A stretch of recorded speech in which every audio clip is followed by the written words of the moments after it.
भगवान सामने खड़े हैं, पर ये नहीं कह रहे कि जाओ आज से मेरी कृपा से तुम्हारे अंदर काम क्रोध आएंगे ही नहीं। बहुत सुलझने का विषय है।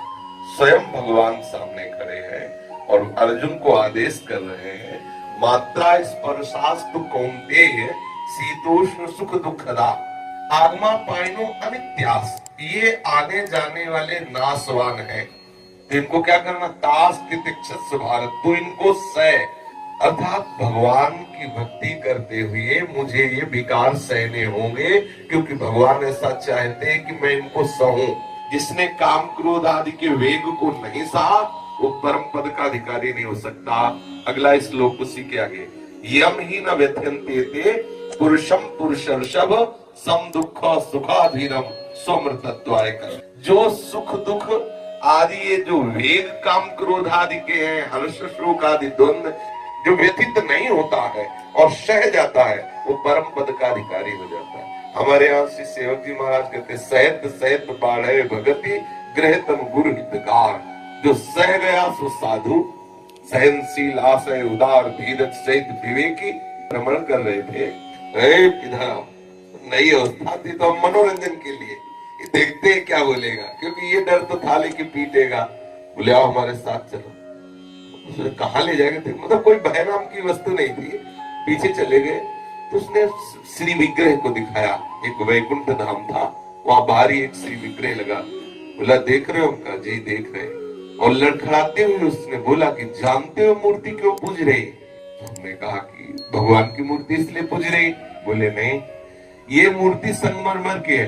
हम कहा है, और नीचे दिखा फर्श। बोले ये फर्श में भी संगमरमर का ही पत्थर लगा है। कहा लगा है? शराब के नशे में था। उसने कहा इस संगमरमर को तिल तिल काटा गया लेकिन टूटा नहीं, तो आज मूर्ति बन के पूज रहा है। और ये कमजोर संगमरमर पैरों के नीचे रौंदा जा रहा है। कभी कभी ऐसी घटनाएं जीवन में घटी हैं जो निकृष्ट आचरण वालों से उपदेश मिला कि होश खराब हो गए हमारे। एक शराब पीने वाला होश सूत्र दिया कि जीवन में जब याद आता है तो वो एकदम परिपक्व कर देता है। एक दिन एक वृंदावन परिक्रमा लगा रहे थे, एक बाबा जी पीपल का वृक्ष था, उसमें खड़े लघुशंका कर रहे थे। नजदीक गए, बाबा जी ये पीपल का वृक्ष भगवान वासुदेव का स्वरूप, इस पे लघुशंका करते हो? उसी मुद्रा में हमारी तरफ देखे और बोले पीपल में वासुदेव देखते हो, मेरे में वासुदेव। बोले उसी समय प्रणाम किया और कहा भगवान मैं जान नहीं पाया। कभी कभी ऐसी भगवान उपदेश की लीला की है जहाँ बिल्कुल श्रद्धा। अब बोलो उस महात्मा पे क्या श्रद्धा हो जो वेशधारी भगवान का बाबा जी बना है और पीपल के वृक्ष पे लगो। लेकिन ऐसी जोर की बात कही कि हृदय निहाल हो गया। विविध प्रकार के जो आवेश आते हैं, वेग आते हैं, व्यथाएं आती है, प्रतिकूलता आती है, इनको सह जाता है, वही महात्मा जगत पूजनीय हो जाता है। तो हमें ये चाहिए कि काम क्रोध लोग आए तो घबराना नहीं है, हमें उनके अनुसार चेष्टा नहीं करनी, हमें सह जाना है। भोगने से तृष्णा और काम और बढ़ जाता है, और अगर हम सह गए तो धीरे धीरे शांत हो जाते हैं। जब काम वेदना आवे तो हमें सावधान होकर भजन में लगना चाहिए। हमें ये नहीं सोचना चाहिए कि श्री जी हमारी सहायता क्यों नहीं कर रहे। जब तक भगवत प्राप्ति नहीं होती तब तक ये रहते ही है, चिंगारी रूप से बने रहते हैं। जहाँ इनको हवा और ईंधन मिला तो ज्वाला रूप हो जाते हैं। कोई ये न समझ ले कि अवस्था से इनका नाश होता है। भगवत प्राप्ति 10 वर्ष में हो जाए तो आप निष्काम हो गए। देखो 16 वर्ष की अवस्था के भगवान सुखदेव जी जब जनक जी के यहाँ गए तो परीक्षार्थ 7 दिन तो दरवाजे पे ही खड़ा रखा, लेकिन कोई मुख मुद्रा में परिवर्तन नहीं। फिर 7 दिन महल में भेजा, 9 युवतियां उनकी सेवा में रख दी।